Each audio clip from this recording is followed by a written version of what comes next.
Hello, welcome back to Collector Creations. In this video we're talking about the Pack. They're not werewolves, don't get confused. Pack Scream Factory Edition release, which came out late last year, 2023, features new audio commentary with film critic and historian Lee Gambin, as well as a new interview, and another audio interview, and an audio interview, and another audio interview, and a theatrical trailer. So I kind of want to dive into this as a brief little, let's take a look at this physical media that we have. Of course, Scream Factory release, so it's regular Region A locked thin case. Nice artwork, they're not pets anymore, I like it. It's got this ferocious kind of scary theme to it. It's very simple and also very descriptive at the same time.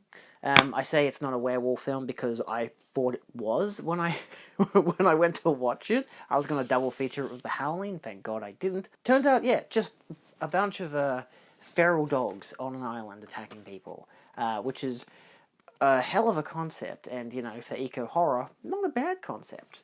It comes with inside posters as a reversible sleeve, so you don't really need to make this your main sleeve, but the option is there. I wouldn't personally, but I do like the inside look of it with the variation of posters. It's cute. I like it. It's nice. It's creepy. I think it shows you that the book that it's based on, the Long Dark Night. At least maybe that's an alternate name that they had for it.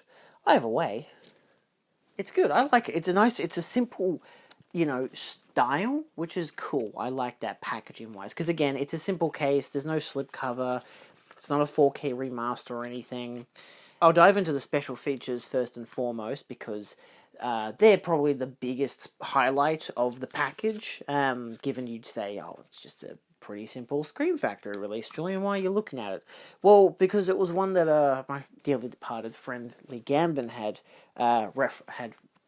brought me on to buy, and he got a couple of copies in last year after he did the audio commentary, and so he was adamant that I get my hands on a copy. So I was like, yeah, sure, why not? And at the time, that led to me also going to an Exorcist panel, which was really cool. So it's a nice day out with my friends. But in terms of special features, you do get an audio commentary with Lee, which I haven't completely dived into yet, but from parts of it, it sounds really good. If you know Lee Gambin, you know his commentary tracks. It's going to be insightful. It's going to be interesting. There's probably references towards animal rights movements and stuff like that, because it was a big thing that he was a part of, which is also discussed in one of the interviews as well. But as an overall, that's not bad. You get a new interview with actor Hope Alexander, which is the most standard, look, there's me in front of a camera. There's just the actress in front of the camera talking. Very traditional Scream Factory-esque, just talking about her work on the film, and that's basically it. 15, 20-minute piece, not too bad. And then you get to the 3 audio interviews, which were all done over the phone with Lee. Featuring firstly Sherry DeBoer, which I think is the most interesting interview, because it basically out the bat she talks about how she hated being in the film because of how it treats animals and whatever.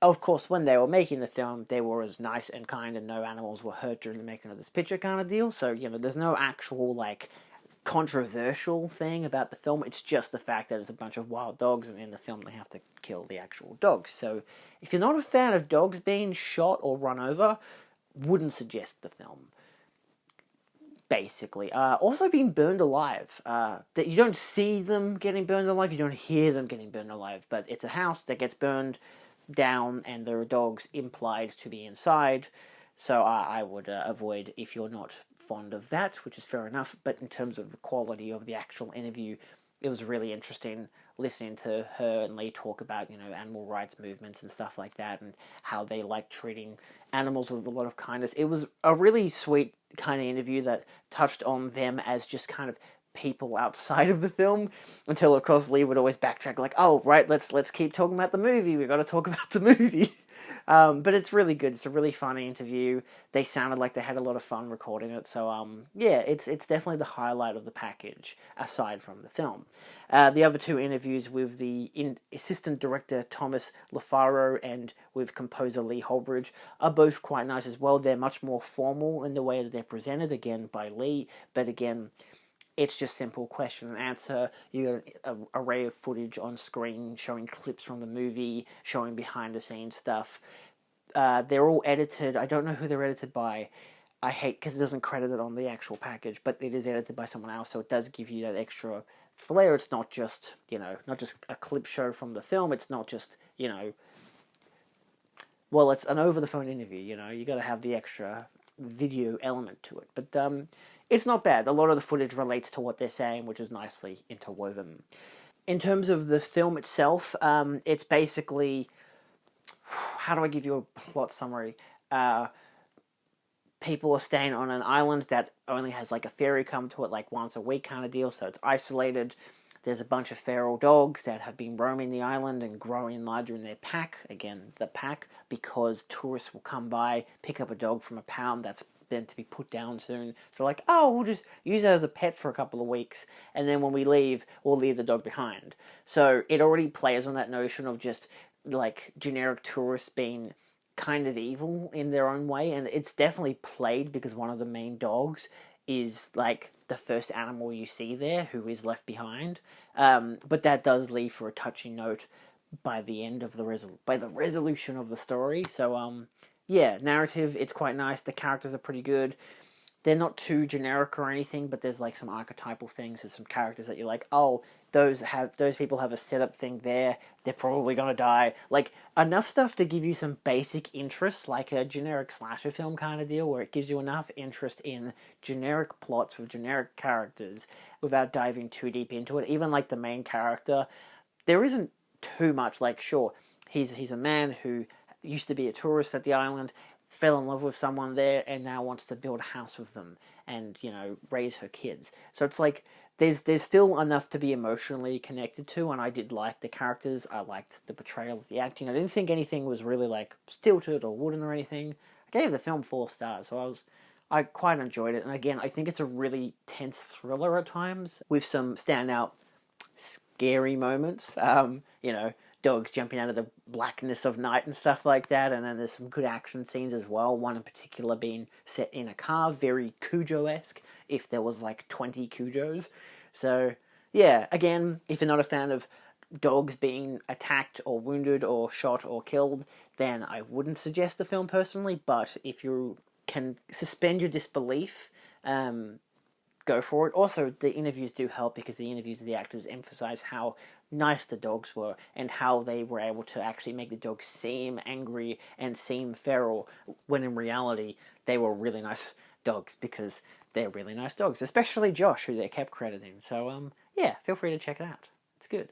What do we got? We got English DTS HD Master Audio Dual Mono, which it sounded good. I had no issues with it. I didn't have to turn the audio up. I didn't have to turn it down.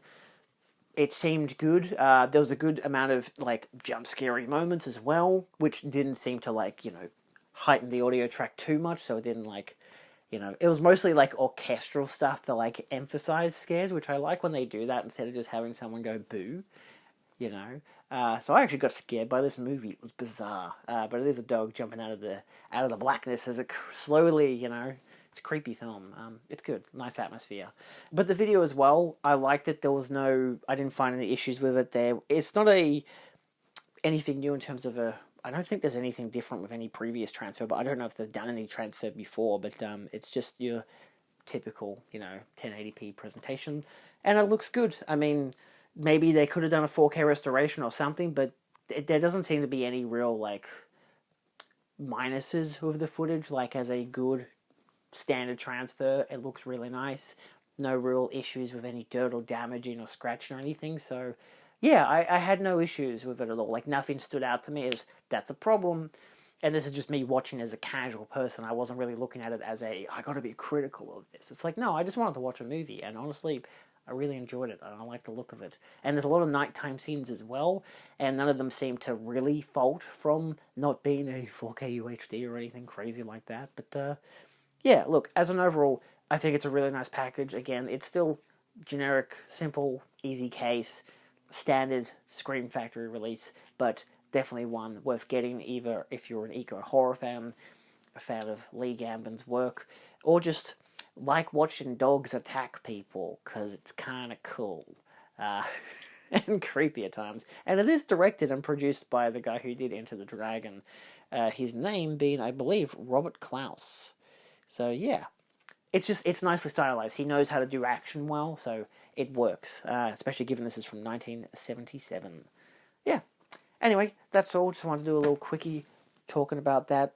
Mostly because I was quite impressed with the overall package. And yeah, see you next time. Adios. I don't know why I bent my finger there. I don't know why I salute either. I don't know. Who cares? Bye. See you next time. Thanks for watching.